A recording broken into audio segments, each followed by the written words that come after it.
Introducing EFQM. EFQM is a not-for-profit foundation based in Brussels. It was formed by a group of leading European organizations to develop a framework to help improve the effectiveness, efficiency and competitiveness of organizations in Europe. The result was the EFQM Excellence Model, a holistic framework that can be applied to any organization regardless of size, sector or maturity. Today, EFQM and our network of partners have 30,000 member organizations. In addition to the EFQM Excellence Model, EFQM offers a range of products and services split into 4 key areas: sharing, training, assessment and recognition. Many of these products can be delivered in local language through our network of partners. We are also a platform that enables our members to share their knowledge, experience and learning. EFQM has around 500 members from 55 countries around the world. They represent a diverse range of services and sectors, both from the public and private sectors. They all share a single passion: to excel at what they do.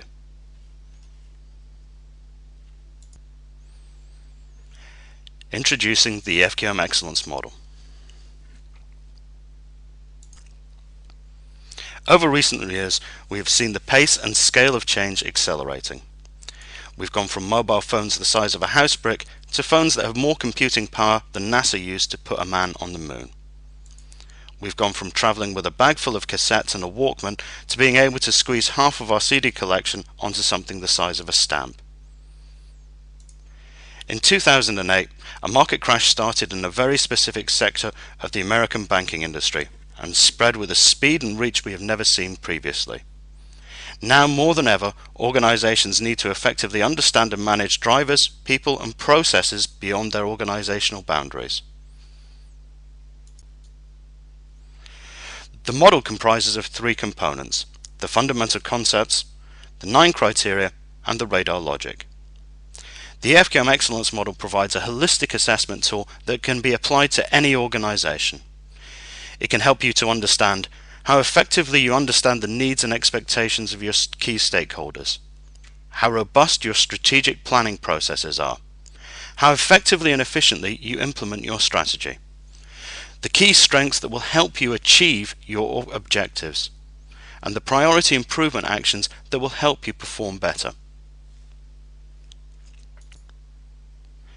The Excellence Model is regularly reviewed to ensure it continues to reflect the challenges, thinking and practice organizations face.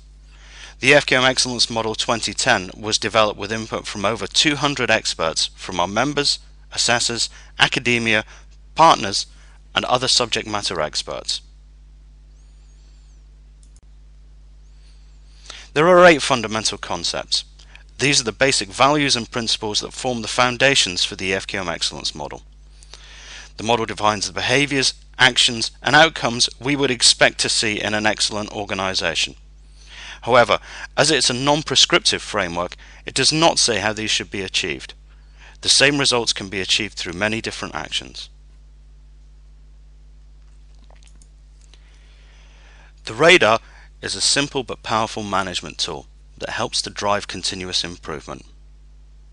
At its highest level, the radar states the organization needs to define the results they need to achieve their strategic objectives, develop the approaches that will deliver these results, systematically deploy these approaches, and assess and refine the impact of these approaches based on analysis and learning.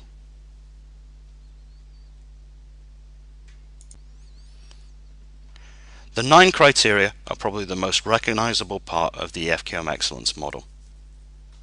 Basically, it works as a cause and effect relationship between the enablers on the left-hand side and the results on the right-hand side. If you want to change the result you get, you need to change something within the enablers. To achieve sustainable excellence, there must be clear alignment between the different parts of the organization. This is represented by the lines between the boxes, as none of the criteria can be viewed in isolation. Regardless of size or sector, the leaders must clearly define and communicate their vision. They must develop strategies that turn this vision into concrete actions and objectives. They must focus their people, partners and processes and other resources on delivering products and services that create value for their customers. And they must achieve a balanced set of results aligned to the needs and expectations of their key stakeholder groups: the people, the customers, society, and their shareholders. That is the logic behind the EFQM Excellence Model. As you can see, it's not rocket science. But to give you a more practical example,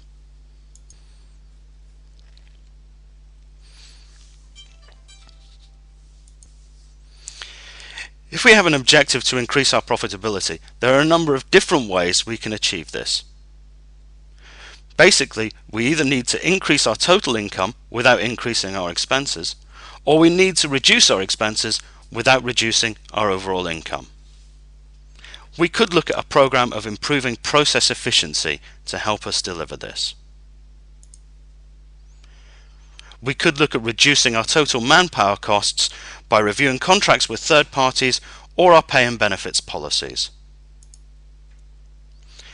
We could look at developing new products and services which have additional value add to the customer, therefore generate a higher profit margin.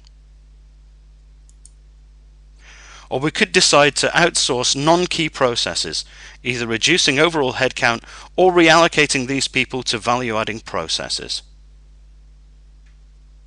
We could choose to adopt a combination of these, but to be successful, they must be aligned and coordinated as an overall strategy. Regardless of the strategy adopted, the processes for defining budgets and managing finances throughout the organization will need to be robust. There are also a number of KPIs that we would need to use to monitor our progress towards this. Percentage profit is an outcome. We need to have other measures that are leading indicators, ones that help us understand what the outcome will be and, if necessary, take appropriate actions to influence this outcome.